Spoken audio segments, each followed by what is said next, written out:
बारिश में 56 भोग खाने वाला ससुराल। ओहो, आज कितनी तेज बारिश हो रही है। मौसम बड़ा सुहावना हो रहा है। तुमने बिल्कुल सही कहा भाग्यवान। ऐसा मौसम हो और कुछ चटपटा चटाकेदार खाने का मन न करे, ऐसा तो हो ही नहीं सकता। मैं सब समझ रही हूँ आप क्या कहना चाहते हैं। समझ रही हो तो फिर हमारी फरमाइश भी पूरी करवा दो। जी हुजूर, अभी जाते हैं। लेकिन मम्मी, 56 भोग बनवाना जरूरी है क्या? नॉर्मल थोड़े से पकौड़े ही बनवा लो बस। अरे बेटा, ऐसा नहीं बोलते, ये हमारे घर की परंपरा है। शुरू से हमारे घर में 56 भोग बनते आए हैं और अभी भी वही बनेंगे। उफ, आप और आपकी परंपरा मुझे कभी समझ नहीं आती। मैं तो चली कॉलेज।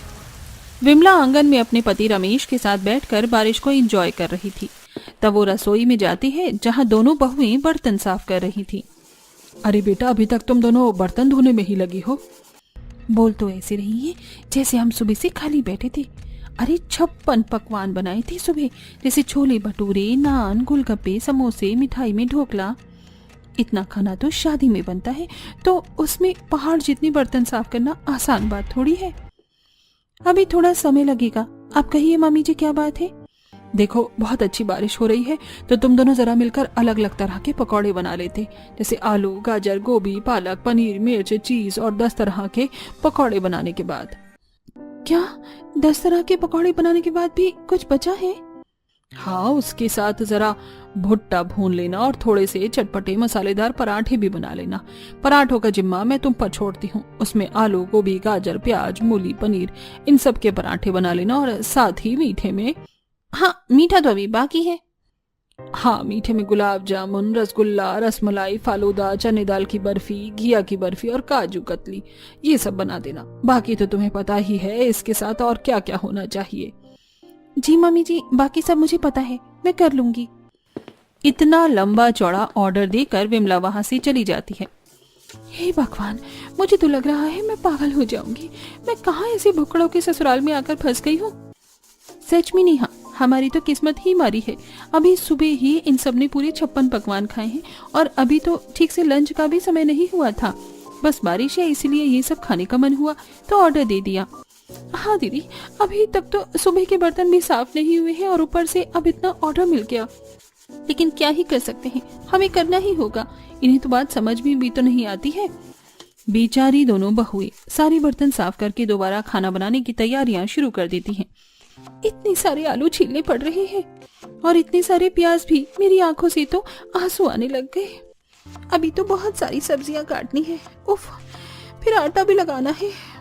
बाप रे, बहुत काम है। सुबह से इतना काम कर करके मेरी तो कमर टेढ़ी हो गई है। लगता है इतना काम करके किसी दिन दीदी हम पूरे ही टेढ़े हो जाएंगे। दोनों जल्दी जल्दी सारी सब्जियां काटती हैं और बेसन का घोल तैयार करके पहले पकौड़े तैयार करती है। नेहा पकौड़े बना रही थी, तब तेल गरम की कुछ छींटे उसके हाथ पर लग जाती हैं। ओए माँ, मेरी उंगली चल गई। नेहा, तुम ठीक तो हो ना? हाँ दीदी, बस जरा सी उंगली में लग गई है। तुम जल्दी से इस ठंडे पानी में हाथ धो लो, उसके बाद इस पर पेस्ट लगा लेना। हाँ, मैं अभी लगा के आती हूँ। नेहा उस पर पेस्ट लगाती है और दोबारा अपने काम पर शुरू हो जाती है। दोनों बड़ी मेहनत से पकौड़े, पराठे और सारी मिठाइयाँ बनाकर सबको परोसते हैं। ओहो हो, कितनी अच्छी खुशबू आ रही है। आज तो मजा ही आ जाएगा जब खाने में अलग अलग तरह के पकौड़े, पराठे और इतनी सारी मिठाइयाँ हो तो खाने का मजा ही अलग हो जाता है। बिल्कुल सही कहा। खाने में जब 56 भोग हैं तो खाने का मजा दुगना नहीं बल्कि 56 गुना हो जाता है। हाँ, खाने को देखकर मेरे मुंह में तो पानी आने लगा। चलो शुरू करते हैं, बारिश में इतना बढ़िया खाना खाने को मिल रहा है।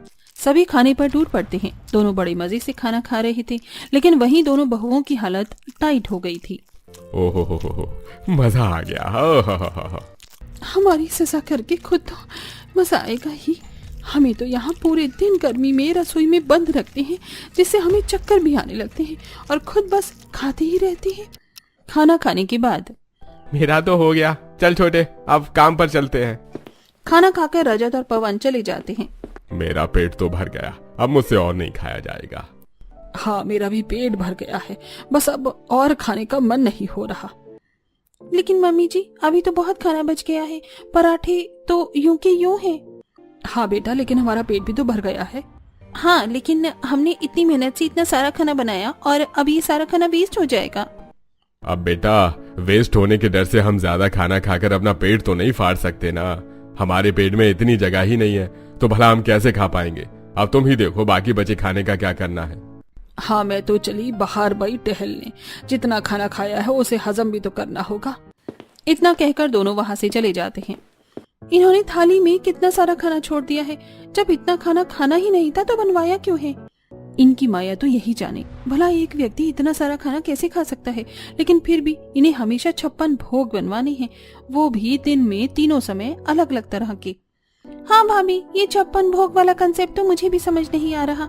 इसमें बहुत ज्यादा पैसा और खाने की बर्बादी है। वही ना, इन्हें तो खाने की बिल्कुल बेकदर नहीं है। अब दोनों बहुओं को बचा कुचा खाना गाय और कुत्तों को खिलाना पड़ता है। उसके बाद दोनों रसोई में जाती हैं। लो जी, फिर से कितना सारा ढेर इकट्ठा हो गया है। अभी थोड़ी देर पहले ही हमने इतने सारे बर्तन धोए थे, अब दोबारा धोने होंगे। हमारी जिंदगी में बस यही बचा है, खाना बनाओ और बर्तन धो। लगता है पूरी जिंदगी यूं ही रसोई में बीत जाएगी। दोनों बर्तन धोना शुरू करती हैं। फिर एक दिन, आज भी बहुत अच्छी बारिश हो रही है, क्यों ना आज भी खाने में कुछ बढ़िया सा हो जाए। हाँ सही कहा आपने। तो चलो बहुओं, शुरू हो जाओ और 56 भोग बना दो। लेकिन मम्मी जी, एक समस्या है, घर का सारा राशन खत्म हो गया है। बस इतनी सी बात है, मुझे लगा पता नहीं क्या हो गया। अरे तो इसमें इतना चिंता करने वाली क्या बात है, जाकर दुकान से राशन ले आ। लेकिन अभी मेरे पास ज्यादा पैसे भी नहीं है। इन्होंने जो घर खर्च के लिए पैसे दिए थे वो सारे पैसे पिछले हफ्ते के राशन लाने में खत्म हो गए थे। अरे कोई बात नहीं, बिट्टू हमारा जानकार है। पूरे मोहल्ले में से सबसे ज्यादा राशन उसकी दुकान से हमारे यहाँ ही आता है। अभी उधार लिया, बाद में पैसे दे देंगे। ठीक है मामी जी, चलो नेहा तुम भी मेरे साथ चलो। दोनों छाता लेकर बाहर जाती हैं। इतनी तेज बारिश में हम ही तो ऑर्डर दे दिया। एक तो अभी जाकर सामान भी लाना होगा और फिर 56 भोग की तैयारी भी करनी है। सब कुछ हमें ही करना है। हम क्या ही कर सकते हैं, बस इनका ऑर्डर ही मान सकते हैं। दोनों बारिश में भीगते हुए दुकान पर पहुंचती हैं। अरे भाभी जी, बताइए क्या लेना है आपको। भैया, इस लिस्ट में जितना भी सामान है सब दे दीजिए। कोई भी सामान 20 किलो से कम नहीं होना चाहिए। इतनी लंबी चौड़ी लिस्ट देखकर दुकानदार भी हैरान हो जाता है। अरे भाभी, ये लिस्ट क्या आपके घर की है? मुझे तो ये पूरे मोहल्ले की लगती है। कहीं आप पूरे मोहल्ले का सामान लेने तो नहीं आ गई? अरे नहीं भैया, ऐसा कुछ नहीं है। आपको पता तो है हमारे घर में कितना राशन लगता है। हाँ हाँ, वो तो मुझे पता है, लेकिन आप तो हर हफ्ते लेकर जाते हैं ना राशन। इस बार आप हमें एक्स्ट्रा ही दे दीजिए, वरना ऐसे हमें बहुत परेशानी होती है। लेकिन भाभी जी, मानना पड़ेगा कि मेरी दुकान तो बस आपके ही सहारे चल रही है। पूरा मोहल्ला एक तरफ और आप लोग एक तरफ। अरे भैया क्या बताएं, हम खुद ही इतने ज्यादा परेशान हैं। आप जल्दी से सामान पैक कर दीजिए, हमें लेट हो रहा है। अभी तो हमें घर जाकर 56 पकवान भी बनाने हैं। हाँ, अभी आप बस हमें 2 किलो दाल और 2 किलो चावल दे दीजिए, तब तक हम कुछ तैयारी कर लेते हैं। ठीक है भाभी। दोनों बारिश में भीगते हुए थोड़ा सा सामान लेकर घर जा रही थी। तभी उनकी पड़ोसन, अरे तुम दोनों कहाँ से आ रही हो? अरे शीला, तुम भी कैसी बातें करती हो? सामान देखकर तुम्हें लग नहीं रहा कि ये राशन की दुकान से आ रही है? इनके घर में हर रोज 56 भोग जो बनता है। सही कहा तुमने, लेकिन तुम हर रोज इतना खाना बनाते हो और फिर बाद में बाहर गाय और कुत्तों को डाल देते हो। क्या इसमें इतने पैसे बर्बाद नहीं होते? वो बस आंटी जी, दरअसल। अरे दरअसल छोड़ो, तुम्हारे घर में कुंवारी ननद बैठी है और तुम खाने में ही पैसे लगाते रहते हो। क्या उसके लिए भी कुछ जोड़ा है भला? उसका रिश्ता क्या हो गया है? उसे दहेज में कुछ दोगे या अपनी सारी जायदाद 56 भोग में ही उड़ा दोगे? हाँ, कहीं ऐसा ना हो कि उसे खाली हाथ ससुराल जाना पड़े। नहीं, ऐसा नहीं है, हम रिया के लिए कुछ भी कर रहे हैं। हाँ कर लो, लड़की की उम्र हो रही है। कहीं ऐसा ना हो बाद में देर हो जाए और तुम्हारे पास कुछ बचे ही ना। जी, अभी हम चलते हैं। दोनों घर आती हैं और कुछ दिन बाद, अरे तुम दोनों कहाँ चली गई? जल्दी इधर आओ।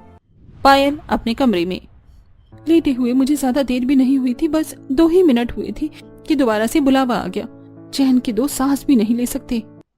दोनों वहां जाती हैं। अरे बेटा जरा देखो, बाहर कितनी अच्छी बारिश हो रही है। तुम्हें पता है ना 56 भोग बनेंगे।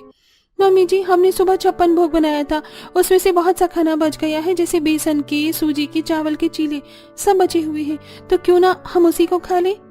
हाँ, मिठाई में जलेबी, मटका कुल्फी, चने की बर्फी और नमकीन में मट्ठी सब बचा हुआ है। ये तुम कैसी बातें कर रही हो? अगर हम एक बार दिन में जो खाना खा लेते हैं उसे दोबारा चखते तक नहीं, और तुम यहाँ हमें बासी खाना खाने के लिए कह रही हो? मम्मी जी, बासी खाना कहाँ है? 3-4 घंटे पहले ही तो बना था, और फिर इतना सारा खाना बनाने में कितना ज्यादा राशन लगता है। ऐसे खाना वेस्ट करना अच्छा नहीं होता। इसमें खाना कहाँ वेस्ट हो रहा है? तुम बचा हुआ खाना गाय को खिला दो, उससे बेचारी का भी पेट भर जाएगा। लेकिन मम्मी जी। अरे बेटा बस, हमने एक बार कह दिया ना, अब बार बार बात को दोहराओ मत। बस हमने एक बार कह दिया कि खाना दोबारा बनाना है तो बनाना है, और याद रहे वही खाना अब दोबारा नहीं बनना चाहिए जो आज दिन में बन चुका है। ठीक है ना? ठीक है मम्मी जी, हम ध्यान रखेंगे। विमला के जाने के बाद दोनों जाती हैं और फिर से रसोई में जाकर अपनी 56 भोग बनाने की तैयारी शुरू कर देती हैं। आज तो 56 भोग में फरमाइश है कि चावल की, वो भी सादे चावल नहीं। इन्हें हर तरह की बिरयानी चाहिए, दम बिरयानी, हैदराबादी, कश्मीरी बिरयानी। हाँ, सब बिरयानी इन्हें आज ही खानी है। मरनोई बिरयानी तो तुम भूल ही गई हो, वो भी बनानी है। हाँ दीदी, मसाला कूटते हुए तो मेरे हाथों में दर्द हो गया है, और मैं अभी सब्जी काटते हुए पागल हो चुकी हूँ। तरबतर पसीने आ रहे हैं। दोनों 10 तरह की बिरयानी बनाने की तैयारी कर रही थी। ओह, मेरा तो हाथ कट गया। ओह नो दीदी, आप जल्दी से डिटॉल लगा लीजिए, और बैंडेज भी। सब्जी काटने का काम मैं कर लूंगी। पायल के हाथ में कट लग जाता है और बैंडेज लगाने के बाद वो बाकी काम करती है। दिन में तीसरी बार सबको 56 पकवान परोसे जाते हैं। सभी बारिश में बैठकर पकवान का मजा लेते हैं। भाई मजा आ गया। 10 तरह के बिरयानी, चावल, मिठाई में आज तो चमचम और जलेबी भी थी। मजा आ गया। हाँ सही कहा जी, मेरा तो मन खुश हो गया। चलो अब बाहर टहलने चलते हैं। दोनों चले जाते हैं और फिर से थाली में बहुत सारा खाना बच जाता है। फिर से कितना सारा खाना बच गया। सही कहा, इतना खाना नहीं वेस्ट करना चाहिए। हाँ भाभी, मुझे भी ये कभी समझ में नहीं आता कि ये सब हमारी बात मानते क्यों नहीं है। अरे तो क्या हो गया? इसमें भला मानने वाला क्या है? इसमें कौन सी बड़ी बात है? अब 56 भोग भी तो चाहिए ना खाने के लिए। और नहीं तो क्या, वरना खाने का मजा ही कहाँ आता है। खाने के साथ साथ हमें और भी बहुत सी चीजों के बारे में सोचना चाहिए, लेकिन हमारे परिवार का ध्यान सिर्फ खाने पर ही है। क्या कभी किसी ने रिया के बारे में सोचा? क्या सोचना है रिया के बारे में? यही कि कुंवारी बहन घर में बैठी है, इसका रिश्ता तय हो गया है, लेकिन क्या इसके लिए कोई सेविंग कर रहा है? हमने मम्मी जी से इस बारे में बात की, लेकिन उन्होंने कहा कि हम सब खुद देख लें। लेकिन हम सब कैसे देखें? सारा पैसे तो राशन लाने में ही खत्म हो जाता है। हमारे पास तो एक फूटी कौड़ी तक नहीं बचती है। अरे आप सब इतनी चिंता क्यों कर रहे हो? समय पर सब ठीक हो जाएगा। अभी शादी में कुछ महीने बाकी हैं। हाँ, हम सब अपने आप देख लेंगे, लेकिन आप बार बार हमारे 56 भोग को कुछ कहा मत कीजिए। इतना कहकर पवन और रजत भी वहाँ से चले जाते हैं। हे भगवान, इनका क्या ही होगा, मुझे तो कुछ समझ में नहीं आता। इस तरह दोनों का सुबह से लेकर रात तक यही रूटीन होता है। इस तरह दिन गुजर रहे थे, लेकिन घर में हर रोज 56 भोग ही बन रहे थे। मैं तो इन 56 भोग बना बनाकर परेशान हो चुकी हूँ। सच में हमारे पास तो कोई सेविंग्स भी नहीं है, और कोई इस बात की नजाकत को समझ भी नहीं रहा है। तभी पंडित जी का कॉल आता है। पायल कॉल उठाती है। जी पंडित जी। अरे जी, मैं शर्मा जी का पंडित बात कर रहा हूँ। उन्होंने मुहूर्त निकलवा लिया है। 3 महीने बाद की तिथि आई है। उन्होंने 3 महीने बाद विवाह करने के लिए कहा है, क्योंकि तभी शुभ मुहूर्त है, नहीं तो 1 साल तक कोई संजोग नहीं है। जी ठीक है, मैं बता दूंगी। कॉल कट करके पायल विमला को सारी बात बताती है। मम्मी जी, अब हमें सीरियस हो जाना चाहिए। अरे लेकिन सीरियस क्यों होना चाहिए? मम्मी जी, 3 महीने बाद रिया की शादी है और अब तक हमने उसके लिए कुछ जोड़ा नहीं है। हाँ मम्मी जी, अब हम 3 महीने में इतने पैसे कहाँ से लाएंगे? अगर हम इतना 56 भोग नहीं खाते तो कुछ पैसे तो बचा ही लेते। अरे मुझे एक बात समझ नहीं आती, तुम बार बार मेरे 56 भोग को बीच में क्यों ले आती हो? क्योंकि मम्मी जी, अधिकतर पैसा हमारा उसी में जाता है। हमारे पास अब बहुत कम समय बचा है। अब तो हमें कुछ न कुछ करना ही चाहिए। हमें खाना कम कर देना चाहिए। बस बहुत हो गया। मैंने कहा ना, मेरे 56 भोग को बीच में मत लेकर आया करो। खाने में कुछ नहीं होता है। अरे इंसान भला चैन से स्वादिष्ट खाना भी नहीं खा सकता? खाने के लिए ही तो इंसान कमाता है। लेकिन मम्मी जी, सिर्फ खाने के लिए नहीं कमाता है, कुछ जिम्मेदारियां भी होती हैं। आज पड़ोस में सभी हमें ताने मारते हैं। देखो, मुझे ज्यादा समझाने की जरूरत नहीं है। मेरा फैसला नहीं बदलने वाला।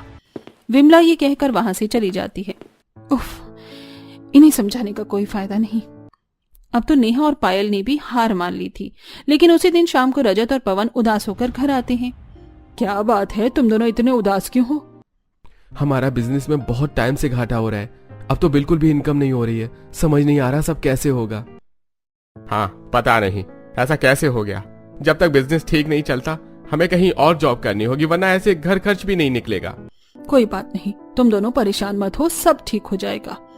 इस तरह पवन और रजत को बिजनेस में घाटा हो रहा था, इसलिए वो कहीं और नौकरी करते हैं, लेकिन उनके घर का बजट पूरी तरह बिगड़ गया था। कुछ दिन बाद जब पायल और नेहा खाने में सूखा दाल चावल परोसती हैं, बहू आज तूने खाने में 56 भोग क्यों नहीं बनाया? मम्मी जी आप सही में अभी भी 56 भोग के बारे में ही बात कर रही हैं? आपको पता है ना हमारे घर के हालात इस समय क्या चल रहे हैं?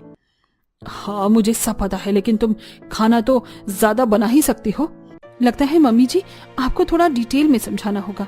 नेहा तुम सारे बिल और फोन लेकर आओ। नेहा फोन में वेस्ट खाने की फोटोज दिखाती है और बिल भी दिखाती है। देखिए हर महीने हमारे घर में कम से कम भी 50,000 का राशन आता था और हर रोज आप इतना खाना बर्बाद कर देती थी। इसमें से कम भी 20-25,000 का राशन तो खराब होता ही था। लेकिन अब हमारे पतियों की तनख्वाह ही मिलकर 40 से 45,000 रुपए है, तो हम इतनी तनख्वाह में 56 भोग कैसे बना सकते हैं? हमें घर का बिजली पानी का बिल ये सब भी तो निकालना होता है। हाँ और बाकी खर्चे भी हैं, वो सब कैसे होगा? अगर हम इतना वेस्ट करने के बजाय कुछ कम करते हैं तो कम से कम रिया की शादी के लिए कुछ पैसे तो जुड़ जाते। यानी अब हमें सादा खाना खाकर ही रहना होगा। हम इतना खाना बर्बाद करते थे, मुझे तो आज पता चला। हाँ अब हमें सादे खाने की आदत डालनी होगी। उसके अगले दिन से सभी को सादा खाना खाना पड़ता है। शुरुआत में तो उनके गले से सादा खाना नीचे उतर ही नहीं रहा था, लेकिन मजबूरन उन्हें आदत बनानी पड़ती है। एक दिन, अरे तुमने अपनी बेटी की शादी के लिए कुछ तैयारी करी है या सारे पैसे अपने 56 भोग में उड़ा दिए हैं? नहीं नहीं हम तैयारी कर रहे हैं। विमला घर आती है। अब उन्हें आस पड़ोस से सब जगह से ताने मिल रहे थे।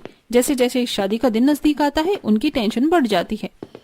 मुझे तो समझ ही नहीं आ रहा कि रिया की शादी के लिए सब कैसे होगा। यहाँ वैसे ही घर में खाने के लाले पड़े हुए हैं, अब हम उसकी शादी के लिए पैसे कैसे जोड़े? इसीलिए मम्मी जी हम आपको पहले ही कहते थे, लेकिन आपने कभी हमारी बात नहीं मानी। हाँ बेटा मुझे अब समझ आ रहा है कि खाने के अलावा और भी बहुत सारी चीज होती हैं जो बहुत जरूरी होती हैं। अब हमारा घर खर्च कितना कम है और आसानी से निकल भी पा रहा है, लेकिन पहले हमने खाने में कितने पैसे बर्बाद किए हैं। हाँ हर कोई हमें ताने मारने लगा है और पूरे मोहल्ले में हमारा मजाक उड़ाया जाता है कि हमने अपनी सारी जायदाद 56 भोग में उड़ा दी, जबकि अपनी बेटी के लिए कुछ नहीं किया। पता नहीं अब सब कैसे होगा। तभी नेहा वहाँ कुछ पैसे लेकर आती है। घबराइए मत, मैंने और दीदी ने मिलकर कुछ सेविंग की थी। हाँ हमें जो भी कपड़े खरीदने के लिए एक्स्ट्रा चीजों के लिए पैसे मिलते थे हम उन्हें बचा लेते थे और घर खर्च से भी कुछ पैसे बचाने की कोशिश करते थे।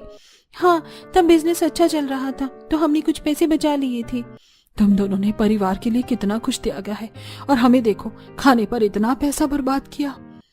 कोई बात नहीं मम्मी जी, बस आधे बाकी पैसों का और जुगाड़ करना है, वो भी हो जाएगा। हमारे गहने रिया के काम आ जाएंगे और बाकी पैसे हम उधार ले लेंगे। ये सब सुनकर उनकी आंखों में आंसू आ जाते हैं। आप दोनों ने परिवार के लिए बहुत कुछ किया है। हमें भी अपनी गलती का एहसास हो गया है, अब हम भी सब ठीक करने की कोशिश करेंगे। इस तरह उन्हें अपनी गलती का एहसास हो जाता है और अब 56 भोग का सिलसिला भी खत्म हो जाता है।